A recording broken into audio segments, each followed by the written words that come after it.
Hello and welcome to the Cubbears fan report for October the 4th, 2024. I have some things to report to you. First of all, this is brought to you by Taylor's Place in Burnsville, Mississippi, between Iuka and Corinth, Mississippi. And I drive past Taylor's Place and I eat lunch there often. That's where you can get Chicago-style hot dogs and Italian beef because they go up to Chicago and bring back the meats. And also, I want to call out Robin Hood Brewery, who supports this show, and they have good beer. And the more you drink, the better I sound, is what I always say when I do karaoke on Thursday night. And it's a great place to get homemade beer. They have a great chocolate stout. They have other options as well. And he's trying to get my favorite beer on the planet, which I won't announce until somebody actually brings it to me. But outside of that, my favorite beers are at Robin Hood Brewery. Now, the reason I really bring up Taylor's Place is because the Special Teams Player of the Week was Tory Taylor, the punter for the Bears, who twice pinned the Rams inside the 10-yard line when the game was on the line. I'm sitting here thinking, in the closing minutes of the game, and the Rams were going to get the ball back, down less than a score. They were only down by 6 points. A touchdown could have won it for the Rams. So Tory Taylor came on and launched a beautiful punt in Soldier Field and pinned them. It took a right turn after hitting the ground at the 9-yard line.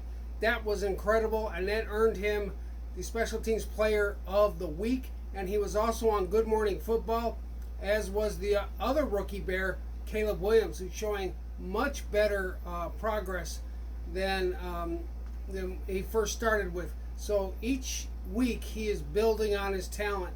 And then DeAndre Swift was on Good Morning Football this morning interviewing about the fact that he shared a last name with that other Swift woman who I don't follow, who he says he does follow. So that's, of course, I don't know, I can't remember her first name because Taylor Swift, yeah, Taylor Swift. I prefer DeAndre Swift. And Taylor Swift, how could I forget? I guess I'm just not wise to the ways of the world. Let me bring in a Cubs story. The Cubs fired first base coach Mike Napoli as the season ended in a disappointing way, and they decided to let Craig Counsell name his own coaching staff. So they're going to work through that over the offseason. But the Bears are going to play Carolina this weekend, and Carolina is who they traded with, and the reason they have Caleb Williams is because of that trade. They got their draft pick last year. At times they played like they earned that pick, but now they're starting to play like they didn't earn the pick, and they're starting to improve on the offensive line. And DeAndre Swift had a really big week. Total yards is over 150 yards in the air and on the ground, and he was highlighted on Good Morning Football, so I'm happy to see that.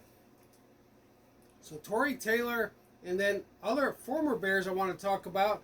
Darnell Mooney starred last night for the Falcons against Tampa Bay. I picked Tampa Bay to win that game, but the Falcons found a way to win. And I was happy to see Darnell Mooney as part of it. Justin Fields is also playing well for the Steelers. He's 3-1, having to fill in for Dustin Wilson, or that Wilson guy whose name I always forget of. I wasn't thinking I'd have to bring his name up. In any case, Russell Wilson's what it is. I have had a stroke, so I tend to forget names. But one name not to forget is Andy Dalton, who will be with Carolina starting at quarterback. And he can sneak up on people. He can surprise people. The big thing the Bears do not need to do is don't fall asleep on Carolina, because if they lose to Carolina, some heads are going to roll. And don't let that be a trap game, because that's a big game right now. It's not just a laydown for the Bears. The Bears are going to have to execute. The Bears are going to have to play. They're going to have to play with themselves and stop making mistakes. The only team that's going to beat the Bears on Sunday is the Bears. It's not because they're going to be outplayed by Carolina, I hope. Don't let Carolina outplay them. They are aware that Andy Dalton knows all the calls, and he is an established veteran, and he has played well so far this year, although he's not undefeated. So it's going to be in Soldier Field, and I look forward to watching the game at 12 o'clock. Meantime, please support my sponsors, Robin Hood and Taylor's Place, because Tory Taylor on the Bears is a walking advertisement for Taylor's Place, and they go to Chicago to get the meats and go to Robin Hood to get the beers. This is the Cubbear Fan Report. Please like and subscribe and support my sponsors. Thank you so much.